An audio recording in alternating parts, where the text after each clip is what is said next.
ಆಕಾಶವಾಣಿ ಪ್ರದೇಶ ಸಮಾಚಾರ ಓದುತ್ತಿರುವವರು ಲಿಂಗಾನಂದ. ಮುಖ್ಯಾಂಶಗಳು. ಬೆಂಗಳೂರಿನ ಗ್ಯಾಸ್ ಟರ್ಬೈನ್ ಸಂಶೋಧನಾ ಸಂಸ್ಥೆಗೆ ಭೇಟಿ ನೀಡಿದ ರಕ್ಷಣಾ ಸಚಿವ ರಾಜನಾಥ್ ಸಿಂಗ್. ಕೋಲಾರದ ವೇಮಗಲ್ನಲ್ಲಿ ದೇಶದ ಮೊದಲ ಮಿನಿ ಹೆಲಿಕಾಪ್ಟರ್ ಘಟಕಕ್ಕೆ ನಾಳೆ ಚಾಲನೆ. ವಿವಿಧ ಸಂಘ ಸಂಸ್ಥೆಗಳು, ಪರಿಶಿಷ್ಟ ಜಾತಿಯ ಶಾಸಕರೊಂದಿಗೆ ಮುಖ್ಯಮಂತ್ರಿ ಸಿದ್ದರಾಮಯ್ಯ ಇಂದು ಬಜೆಟ್ ಪೂರ್ವಭಾವಿ ಸಭೆ.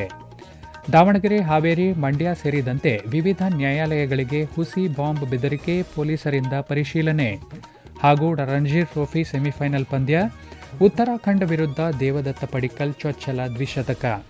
ಬೆಂಗಳೂರಿನ ವಿವಿಧ ಕಾರ್ಯಕ್ರಮಗಳು ಹಾಗೂ ಸಭೆಗಳಲ್ಲಿ ಭಾಗವಹಿಸಲು 2 ದಿನಗಳ ಬೆಂಗಳೂರು ಪ್ರವಾಸ ಕೈಗೊಂಡಿರುವ ರಕ್ಷಣಾ ಸಚಿವ ರಾಜನಾಥ್ ಸಿಂಗ್ ಇಂದು ವಿಶೇಷ ವಿಮಾನದ ಮೂಲಕ ಬೆಂಗಳೂರಿಗೆ ಆಗಮಿಸಿದ್ದಾರೆ.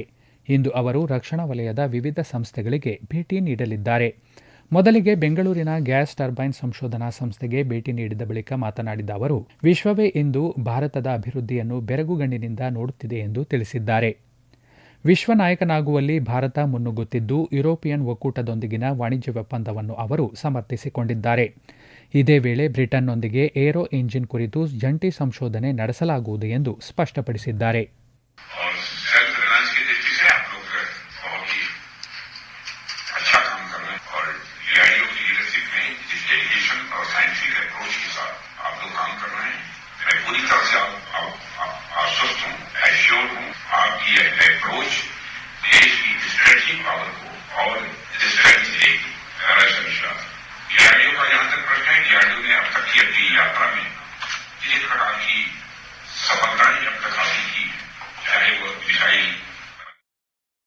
ನಾಳೆ ರಾಜನಾಥ್ ಸಿಂಗ್ ಅವರು ಫ್ರಾನ್ಸ್ ರಕ್ಷಣಾ ಸಚಿವ ಕ್ಯಾಥರಿನ್ ವೌಟ್ರೆನ್ ಅವರನ್ನು ವಿಮಾನ ನಿಲ್ದಾಣದಲ್ಲಿ ಬರಮಾಡಿಕೊಳ್ಳಲಿದ್ದಾರೆ. ನಂತರ ಉಭಯ ನಾಯಕರು 6ನೇ ಭಾರತ-ಫ್ರಾನ್ಸ್ ವಾರ್ಷಿಕ ರಕ್ಷಣಾ ಸಂವಾದದಲ್ಲಿ ಭಾಗವಹಿಸಲಿದ್ದಾರೆ. ಈ ಸಭೆ ಉಭಯ ದೇಶಗಳ ನಡುವಿನ ರಕ್ಷಣಾ ಸಹಕಾರದ ಸಂಪೂರ್ಣ ವ್ಯಾಪ್ತಿಯನ್ನು ಪರಿಶೀಲಿಸಲಿದೆ. ಕೈಗಾರಿಕಾ ಸಹಯೋಗವನ್ನು ವಿಸ್ತರಿಸುವತ್ತ ಗಮನಹರಿಸಲಿದ್ದು, ರಕ್ಷಣಾ ಸಹಕಾರ ಒಪ್ಪಂದವನ್ನು ಮುಂದಿನ 10 ವರ್ಷಗಳ ಕಾಲ ನವೀಕರಿಸುವ ನಿರೀಕ್ಷೆಯಿದೆ ಎಂದು ರಕ್ಷಣಾ ಸಚಿವಾಲಯ ತಿಳಿಸಿದೆ. ಕೋಲಾರ ತಾಲೂಕಿನ ವೇಮಗಲ್ ಕೈಗಾರಿಕಾ ಪ್ರದೇಶದಲ್ಲಿ ಟಾಟಾ ಅಡ್ವಾನ್ಸ್ಡ್ ಸಿಸ್ಟಮ್ ಲಿಮಿಟೆಡ್ನಿಂದ ಏರ್ಬಸ್ H-125 ಹೆಲಿಕಾಪ್ಟರ್ನ ಅಂತಿಮ ಜೋಡಣಾ ಘಟಕ ಸ್ಥಾಪನೆಯಾಗುತ್ತಿದೆ. ಟಾಟಾ ಏರ್ಬಸ್ನ H-125 ಲಘು ಹೆಲಿಕಾಪ್ಟರ್ ಘಟಕವನ್ನು ಪ್ರಧಾನಿ ನರೇಂದ್ರ ಮೋದಿ ಮತ್ತು ಫ್ರಾನ್ಸ್ ಅಧ್ಯಕ್ಷ ಇಮ್ಯಾನ್ಯುಯಲ್ ಮ್ಯಾಕ್ರನ್ ವರ್ಚುವಲ್ ಮೂಲಕ ಉದ್ಘಾಟಿಸಲಿದ್ದಾರೆ. ಇದೇ ವೇಳೆ ಕೇಂದ್ರ ರಕ್ಷಣಾ ಸಚಿವ ರಾಜನಾಥ್ ಸಿಂಗ್ ಉಪಸ್ಥಿತರಿರಲಿದ್ದಾರೆ. ಹೆಲಿಕಾಪ್ಟರ್ ಘಟಕ ಪಡೆದುಕೊಳ್ಳಲು ಉತ್ತರ ಪ್ರದೇಶ, ಆಂಧ್ರಪ್ರದೇಶ, ಗುಜರಾತ್ ರಾಜ್ಯಗಳು ತೀವ್ರ ಪೈಪೋಟಿ ನಡೆಸಿದ್ದವು. ಈ ಎಲ್ಲ ರಾಜ್ಯಗಳ ಪ್ರಯತ್ನವನ್ನು ಹಿಂದಿಕ್ಕುವ ಮೂಲಕ ರಾಜ್ಯ ಈ ಯೋಜನೆಯನ್ನು ತನ್ನದಾಗಿಸಿಕೊಳ್ಳುವಲ್ಲಿ ಯಶಸ್ವಿಯಾಗಿದೆ. ಏರೋಸ್ಪೇಸ್ ಹಾಗೂ ರಕ್ಷಣಾ ಕ್ಷೇತ್ರದಲ್ಲಿ ಕರ್ನಾಟಕ 65% ಕೊಡುಗೆಯೊಂದಿಗೆ ದೇಶದಲ್ಲೇ ಮೊದಲ ಸ್ಥಾನದಲ್ಲಿದೆ.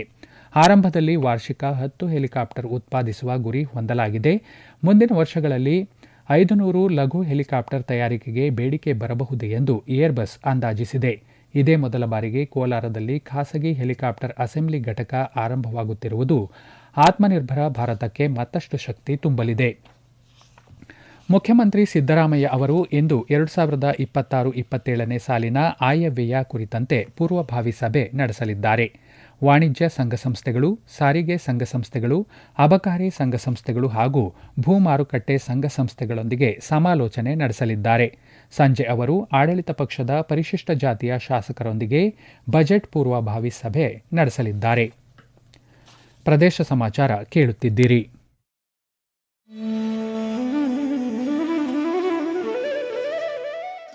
ನಿಮಗೆ ವರದಿಗಾರಿಕೆಯ ಕೌಶಲ್ಯವಿದೆಯೇ? ನೀವು ಸುದ್ದಿಯ ವಾಸನೆ ಗ್ರಹಿಸಬಲ್ಲಿರಾ? ಹಾಗಿದ್ದರೆ ಆಕಾಶವಾಣಿಯ ಪ್ರಾದೇಶಿಕ ಸುದ್ದಿ ವಿಭಾಗಕ್ಕೆ ಸೇರಿಕೊಳ್ಳುವ ಅವಕಾಶ ಇಲ್ಲಿದೆ. ಆಕಾಶವಾಣಿ ರಾಯಚೂರು ಮತ್ತು ಚಿತ್ರದುರ್ಗ ಜಿಲ್ಲೆಗಳ ಅರೆಕಾಲಿಕ ವರದಿಗಾರರ ಹುದ್ದೆಗಳ ಆಯ್ಕೆಗಾಗಿ ಅರ್ಜಿಗಳನ್ನು ಆಹ್ವಾನಿಸಿದೆ. ಅರ್ಜಿ ಸಲ್ಲಿಸಲು ಫೆಬ್ರವರಿ 28, 2026 ಕೊನೆಯ ದಿನವಾಗಿದೆ. ಹೆಚ್ಚಿನ ವಿವರಗಳಿಗೆ ನಮ್ಮ ಫೇಸ್ಬುಕ್ ಪೇಜ್ ಆಕಾಶವಾಣಿ ವಾರ್ತೆ ಕನ್ನಡ ಅಥವಾ ಎಕ್ಸ್ ಖಾತೆ ಮತ್ತು ಇನ್ಸ್ಟಾಗ್ರಾಂ ಖಾತೆ ಆಕಾಶವಾಣಿ ನ್ಯೂಸ್ ಕನ್ನಡವನ್ನು ಸಂಪರ್ಕಿಸಬಹುದು.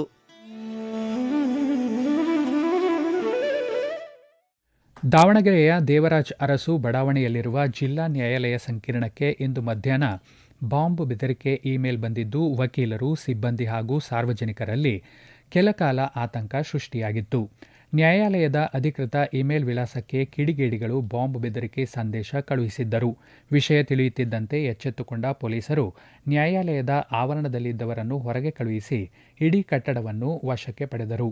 ಸ್ಥಳಕ್ಕೆ ಧಾವಿಸಿದ ಬಾಂಬ್ ನಿಷ್ಕ್ರಿಯ ದಳ ಮತ್ತು ಶ್ವಾನದಳದ ಸಿಬ್ಬಂದಿ ನ್ಯಾಯಾಲಯದ ಪ್ರತಿ ಕೊಠಡಿ, ಆವರಣ, ಸಮೀಪದ ರಸ್ತೆಗಳಲ್ಲಿ ತೀವ್ರ ಶೋಧ ನಡೆಸಿದರು.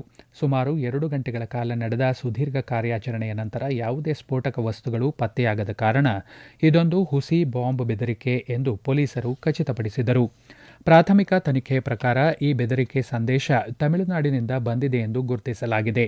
ಸೈಬರ್ ಪೊಲೀಸರು ಇಮೇಲ್ನ ಐಪಿ ವಿಳಾಸದ ಜಾಡು ಹಿಡಿದು ಕಿಡಿಗೇಡಿಗಳ ಪತ್ತೆಗೆ ಮುಂದಾಗಿದ್ದಾರೆ.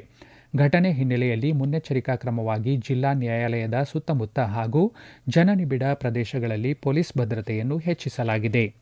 ಮತ್ತೊಂದೆಡೆ ಹಾವೇರಿಯ ಜಿಲ್ಲಾ ನ್ಯಾಯಾಲಯದ ಕಟ್ಟಡದಲ್ಲಿ ಬಾಂಬ್ ಇಡಲಾಗಿದೆ ಎಂಬ ಬೆದರಿಕೆಯ ಫ್ಯಾಕ್ಸ್ ಬಂದ ಹಿನ್ನೆಲೆಯಲ್ಲಿ ಬಾಂಬ್ ನಿಷ್ಕ್ರಿಯ ದಳ ಹಾಗೂ ಶ್ವಾನದಳ ತಪಾಸಣೆ ನಡೆಸಿತು. ಬಾಂಬ್ ಬೆದರಿಕೆಯ ಹಿನ್ನೆಲೆಯಲ್ಲಿ ಇಂದಿನ ಎಲ್ಲಾ ಕಲಾಪಗಳನ್ನು ಮೊಟಕುಗೊಳಿಸಿ ವಕೀಲರು ಹಾಗೂ ಸಾರ್ವಜನಿಕರನ್ನು ಕಟ್ಟಡದಿಂದ ಹೊರಕ್ಕೆ ಕಳುಹಿಸಿದ ಪೊಲೀಸ್ ಸಿಬ್ಬಂದಿ ವಾಹನ ನಿಲುಗಡೆ ಸ್ಥಳ ಸೇರಿದಂತೆ ನ್ಯಾಯಾಲಯದ ಆವರಣದಲ್ಲಿ ಪರಿಶೀಲನೆ ನಡೆಸಿದರು. ಮಂಡ್ಯ ನಗರದಲ್ಲಿರುವ ಜಿಲ್ಲಾ ನ್ಯಾಯಾಲಯಕ್ಕೂ ಹುಸಿ ಬಾಂಬ್ ಕರೆ ಬಂದಿದ್ದು, ಬಾಂಬ್ ಸ್ಕ್ವಾಡ್ ದಳ ಇಡೀ ನ್ಯಾಯಾಲಯವನ್ನು ತಪಾಸಣೆ ನಡೆಸಿದೆ. ನ್ಯಾಯಾಲಯದ ಮೇಲ್ ವಿಳಾಸಕ್ಕೆ ಹುಸಿ ಬಾಂಬ್ ಕರೆ ಬಂದಿದ್ದು, ಕೂಡಲೇ ನ್ಯಾಯಾಲಯದಲ್ಲಿದ್ದ ಜಡ್ಜ್ಗಳು, ವಕೀಲರು, ಸಿಬ್ಬಂದಿ ಹಾಗೂ ಸಾರ್ವಜನಿಕರು ಕೋರ್ಟ್ ಹಾಲ್ನಿಂದ ಹೊರಗೆ ಬಂದಿದ್ದಾರೆ. ತಕ್ಷಣ ಬಾಂಬ್ ಸ್ಕ್ವಾಡ್ ತಪಾಸಣೆ ನಡೆಸಿ ಹುಸಿ ಕರೆ ಎಂಬುದನ್ನು ಸ್ಪಷ್ಟಪಡಿಸಿದ್ದಾರೆ. ಮಧ್ಯಾಹ್ನದ ವೇಳೆಗೆ ಎಂದಿನಂತೆ ಕಲಾಪಗಳು ನಡೆಯಿತು.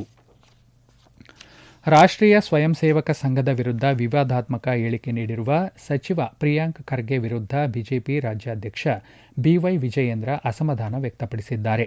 ಬೆಂಗಳೂರಿನಲ್ಲಿ ಇಂದು ಸುದ್ದಿಗಾರರೊಂದಿಗೆ ಮಾತನಾಡಿದ ಅವರು, ರಾಷ್ಟ್ರೀಯ ಸ್ವಯಂ ಸೇವಕ ಸಂಘವನ್ನು ಗುರಿಯಾಗಿಸುವುದು ಎಂದು ಕಾರ್ಯಕರ್ತರನ್ನು ಪ್ರತ್ಯೇಕಿಸುವುದು ಅವರ ಗುಪ್ತ ಕಾರ್ಯಸೂಚಿ ಎಂದು ಆರೋಪಿಸಿದ್ದಾರೆ. ತಮ್ಮ ವೈಫಲ್ಯ ಮುಚ್ಚಿಹಾಕಲು ಈ ರೀತಿ ಆರೋಪಗಳನ್ನು ಮಾಡುತ್ತಿದ್ದಾರೆ ಎಂದು ದೂರಿದ್ದಾರೆ. ಕಾಡಾನೆ ದಾಳಿಯಿಂದ ಕಾಫಿ ತೋಟದ ಕಾರ್ಮಿಕ ಮೃತಪಟ್ಟಿರುವ ಘಟನೆ ಚಿಕ್ಕಮಗಳೂರು ಜಿಲ್ಲೆಯ ಹುಣಸೇಹಳ್ಳಿ ಪುರ ಗ್ರಾಮದಲ್ಲಿ ನಡೆದಿದೆ. ಹಾವೇರಿ ಮೂಲದ ಯಲ್ಲಪ್ಪ ಎಂಬುವವರು ಸ್ಥಳೀಯ ಕಾಫಿ ತೋಟದಲ್ಲಿ ಕಾರ್ಮಿಕರಾಗಿ ಕೆಲಸ ನಿರ್ವಹಿಸುತ್ತಿದ್ದಾಗ ಇಂದು ಬೆಳಗ್ಗೆ ತೋಟದಲ್ಲಿ ಆನೆ ದಾಳಿ ನಡೆಸಿದೆ. ಸ್ಥಳಕ್ಕೆ ಅರಣ್ಯ ಅಧಿಕಾರಿಗಳು ಭೇಟಿ ನೀಡಿ ಪರಿಶೀಲನೆ ನಡೆಸಿದ್ದಾರೆ. ಕೇಂದ್ರ ಚುನಾವಣಾ ಆಯೋಗದ ನಿರ್ದೇಶದ ಅನ್ವಯ ವಿಶೇಷ ಪರಿಷ್ಕರಣೆ ಬಳಿಕ ದಾವಣಗೆರೆ ದಕ್ಷಿಣ ವಿಧಾನಸಭಾ ಕ್ಷೇತ್ರದ ಅಂತಿಮ ಮತದಾರರ ಪಟ್ಟಿಯನ್ನು ಜಿಲ್ಲಾಧಿಕಾರಿಗಳ ಕಾರ್ಯಾಲಯ, ಸಹಾಯಕ ಮತದಾರರ ನೋಂದಣಾಧಿಕಾರಿ ಕಚೇರಿಗಳು ಮತ್ತು ದಾವಣಗೆರೆ ದಕ್ಷಿಣ ವಿಧಾನಸಭಾ ಕ್ಷೇತ್ರದ ವ್ಯಾಪ್ತಿಗೆ ಬರುವ ಎಲ್ಲ ಮತಗಟ್ಟೆಗಳಲ್ಲಿ ಪ್ರಕಟಿಸಲಾಗಿದೆ ಎಂದು ಜಿಲ್ಲಾಧಿಕಾರಿ ಡಾ ಜಿಎಂ ಗಂಗಾಧರಸ್ವಾಮಿ ತಿಳಿಸಿದ್ದಾರೆ. ಜಿಲ್ಲಾಡಳಿತ ಭವನದಲ್ಲಿ ವಿವಿಧ ರಾಜಕೀಯ ಪಕ್ಷಗಳ ಮುಖಂಡರೊಂದಿಗೆ ಸಭೆ ನಡೆಸಿ ಮತದಾರರ ಪಟ್ಟಿ ಪರಿಷ್ಕರಣೆ ಹಾಗೂ ಅಂತಿಮ ಮತದಾರರ ಪಟ್ಟಿ ಪ್ರಕಟಣೆ ಕುರಿತಂತೆ ಮಾಹಿತಿ ನೀಡಿದ್ದಾರೆ. ಲಖನೌದ ಏಕನಾ ಕ್ರೀಡಾಂಗಣದಲ್ಲಿ ನಡೆಯುತ್ತಿರುವ ರಣಜಿ ಟೂರ್ನಿಯ ಸೆಮಿಫೈನಲ್ ಪಂದ್ಯದಲ್ಲಿ ಉತ್ತರಾಖಂಡ್ ವಿರುದ್ಧ ದೇವದತ್ತ ಪಡಿಕ್ಕಲ್ ಚೊಚ್ಚಲ ದ್ವಿಶತಕ ಸಿಡಿಸಿದ್ದಾರೆ. ಕರ್ನಾಟಕದ ಪರ 3ನೇ ಕ್ರಮಾಂಕದಲ್ಲಿ ಕಣಕ್ಕಿಳಿದ ಪಡಿಕ್ಕಲ್ 232 ರನ್ಗಳ ಅಮೆಕ ಇನ್ನಿಂಗ್ಸ್ ಆಡಿದ್ದಾರೆ. ಕೆಎಲ್ ರಾಹುಲ್ ಜೊತೆ ಆರಂಭಿಕ ಆಟಗಾರನಾಗಿ ಕಣಕ್ಕಿಳಿದ ಮಯಾಂಕ್ ಅಗರ್ವಾಲ್ ಕೇವಲ 5 ರನ್ ಗಳಿಸಿ ವಿಕೆಟ್ ಒಪ್ಪಿಸಿದ್ದಾರೆ. ಈ ಹಂತದಲ್ಲಿ ಕ್ರೀಸ್ಗೆ ಆಗಮಿಸಿದ ಪಡಿಕ್ಕಲ್ ಉತ್ತಮ ಬ್ಯಾಟಿಂಗ್ ಪ್ರದರ್ಶನ ಮಾಡಿದ್ದಾರೆ. 211 ಎಸೆತಗಳಲ್ಲಿ 5 ಸಿಕ್ಸರ್ ಹಾಗೂ 4 ಬೌಂಡರಿಗಳೊಂದಿಗೆ 141 ರನ್ ಗಳಿಸಿ ಕೆಎಲ್ ರಾಹುಲ್ ಔಟ್ ಆದರು. ಇತ್ತೀಚಿನ ವರದಿ ಬಂದಾಗ ಕರ್ನಾಟಕ 6 ವಿಕೆಟ್ ನಷ್ಟಕ್ಕೆ 621 ರನ್ ಗಳಿಸಿ ಆಟವಾಡುತ್ತಿದೆ. ಬೆಂಗಳೂರಿನ ಕೇಂದ್ರ ನಗರ ಪಾಲಿಕೆಯ ಆಯುಕ್ತ ರಾಜೇಂದ್ರ ಚೋಳನ್ ಆದೇಶದ ಮೇರೆಗೆ 6 ವಿಧಾನಸಭಾ ಕ್ಷೇತ್ರಗಳ ರಸ್ತೆಗಳಲ್ಲಿ, ಉದ್ಯಾನವನಗಳಲ್ಲಿ ಹಾಗೂ ಕೆರೆಗಳಲ್ಲಿ ಸಾರ್ವಜನಿಕರ ಸುರಕ್ಷತಾ ದೃಷ್ಟಿಯಿಂದ ಒಣಗಿದ ಹಾಗೂ ಅಪಾಯಕಾರಿ ಮರಗಳ ರೆಂಬೆ ಕೊಂಬೆಗಳ ತೆರವು ಕಾರ್ಯಾಚರಣೆಯನ್ನು ಕೈಗೊಳ್ಳಲಾಗಿದೆ. ಈಗ ಕೊನೆಯಲ್ಲಿ ಮತ್ತೊಮ್ಮೆ ಮುಖ್ಯಾಂಶಗಳು. ಬೆಂಗಳೂರಿನ ಗ್ಯಾಸ್ ಟರ್ಬೈನ್ ಸಂಶೋಧನಾ ಸಂಸ್ಥೆಗೆ ಭೇಟಿ ನೀಡಿದ ರಕ್ಷಣಾ ಸಚಿವ ರಾಜನಾಥ್ ಸಿಂಗ್. ಕೋಲಾರದ ವೇಮಗಲ್ನಲ್ಲಿ ದೇಶದ ಮೊದಲ ಮಿನಿ ಹೆಲಿಕಾಪ್ಟರ್ ಘಟಕಕ್ಕೆ ನಾಳೆ ಚಾಲನೆ. ವಿವಿಧ ಸಂಘ ಸಂಸ್ಥೆಗಳು, ಪರಿಶಿಷ್ಟ ಜಾತಿಯ ಶಾಸಕರೊಂದಿಗೆ ಮುಖ್ಯಮಂತ್ರಿ ಸಿದ್ದರಾಮಯ್ಯ ಇಂದು ಬಜೆಟ್ ಪೂರ್ವಭಾವಿ ಸಭೆ.